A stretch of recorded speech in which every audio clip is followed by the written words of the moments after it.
Hello student, I am from Swami Vivekananda School and today I will teach you Hindi subject of class 3rd। बच्चों, आज मैं आपको कक्षा तीसरी का पाठ 3 पढ़ाने वाली हूँ, जो क्या है पारसमणि। पारसमणि पत्थर के बारे में तो आपने भी सुना होगा। पारसमणि पत्थर क्या होता है बच्चों, कि अगर इस पत्थर को हम किसी चीज पे रगड़ते हैं तो वो क्या हो जाती है, सोने की बन जाती है। तो आज हम इसी पत्थर के बारे में पढ़ने वाले हैं। धनपत राय नाम एक व्यापारी था।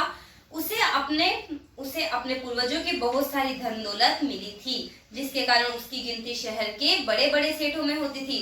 उसके पास बड़ी गाड़ी, बंगला, नौकर चाकर सब कुछ था, लेकिन वह स्वयं बहुत ही आलसी स्वभाव का था। वह सोचता था कि उसके पास पूर्वजों द्वारा छोड़ा गया इतना धन है कि वो 7 पीढ़ियों को भी काम करने की आवश्यकता नहीं है। उनके पास इतना पैसा था, अतः वह सुबह देर से उठता, अच्छा खाता पीता और क्या करता, वापिस से सो जाता था। कई दिन तक तो वो अपने कारखानों में भी नहीं जाता था देखने। प्रायः यह देखा जाता था कि बड़ों का अवसर बच्चों पर भी अवश्य पड़ता है। अतः धनपत राय का बेटा भी उसी की तरह बिना काम किए धन खर्च करना अपना अधिकार समझने लगा। आज अगर आपके पापा क्या करते हैं, आपकी मदर क्या करती है, आपके बड़े भाई बहन क्या करते हैं, वो अगर आप देखते हो बच्चों, तो आप भी क्या करोगे, वैसा ही सीखोगे। जो धनपत राय का बेटा था वो भी क्या हुआ, अपने पापा पर गया और वो बहुत ही आलसी सा बन गया। सिर्फ उसको पैसा खर्च करना आता था, काम करना उसकी शान के विरुद्ध था। परिणाम स्वरूप धनपत राय की पूर्वजों से प्राप्त संपत्ति धीरे धीरे क्या हो गई बच्चों, खत्म होने लग गई। और कुछ वर्षों के बाद उसके पास केवल घर ही बच गया। घर की सभी कीमती वस्तुएं भी एक एक करके वह बेच चुका था, क्योंकि पैसा किसी के पास नहीं टिकता है। हालत इतनी बुरी हो गई कि वह अपनी जरूरत की भी चीजें नहीं खरीद सकता।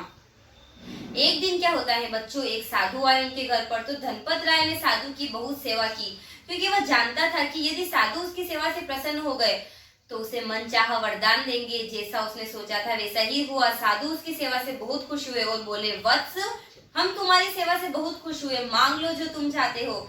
तब धनपत राय ने बड़ी विनम्रता से कहा, महाराज, मेरा वैभव जैसा था वैसा ही हो जाए। यह सुनकर साधु महाराज ने अपनी पोटली में से क्या किया बच्चों, एक पारसमणि निकालकर सेठ को दे दी और कहा कि यह जो पारसमणि पत्थर है, अपने स्पर्श से लोहे को भी सोना बना सकती है। इस मणि से केवल 7 दिन तक ही सोना बनेगा। कितने दिन दिए थे, 7 दिन। ध्यान रखना, ये मणि केवल 7 दिन के लिए ही तुम्हारे पास है, और 8वें दिन क्या करूंगा, मैं उसे वापस ले जाऊंगा। तो पारसमणि पाकर धनपत राय क्या हुआ, बहुत खुश हुआ। वह सोचने लगा, अब हमारे खुशहाली के दिन वापिस से लौट आएंगे। उसने अपने पुत्र से कहा, बेटा जा बाजार से 1 कुंतल लोहा ले आ। किंतु बेटे ने जवाब दिया, पिताजी, अभी तो 7 दिन है और 1 घंटे का काम है, क्यों परेशान होते हो, मैं ला दूंगा।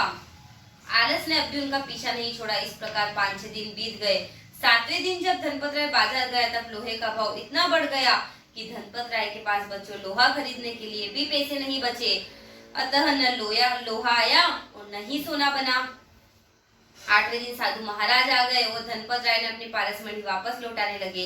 यह सुनकर सेठ का कलेजा मुंह पर आ गया। वह साधु के सामने रोने लगा और कहने लगा, महाराज, मैंने तो अभी सोना भी नहीं बनाया, बाजार जाना ही नहीं हुआ, और कल लोहा बहुत महंगा था, मुझ पर दया कीजिए, कम से कम 1 दिन का समय और मुझे दे दीजिए। इस पर साधु ने क्रोधित होते हुए कहा कि जब 7 दिन में तुम कुछ नहीं कर सके तो 1 दिन में क्या कर लोगे। सौभाग्य एक बार दरवाजा खटखटाता है, बार बार नहीं। तुम बहुत ही आलसी हो, तुम्हारे जैसे लोग कभी उन्नति नहीं कर सकते। और यह कर वो पारसमणि लेके चले गए। सेठ अपने आलस पर आंसू बहाता रहा। बच्चों, कोई भी कार्य कल पर टालने के स्थान पर तुरंत ही उसे समय पर पूरा कर लेना चाहिए। अगर आपकी टीचर भी आपको कोई होमवर्क देती है, कोई काम देती है, तो आपको कल पर नहीं छोड़ना चाहिए, वो उसी दिन पूरा कर लेना चाहिए। Thank you so much.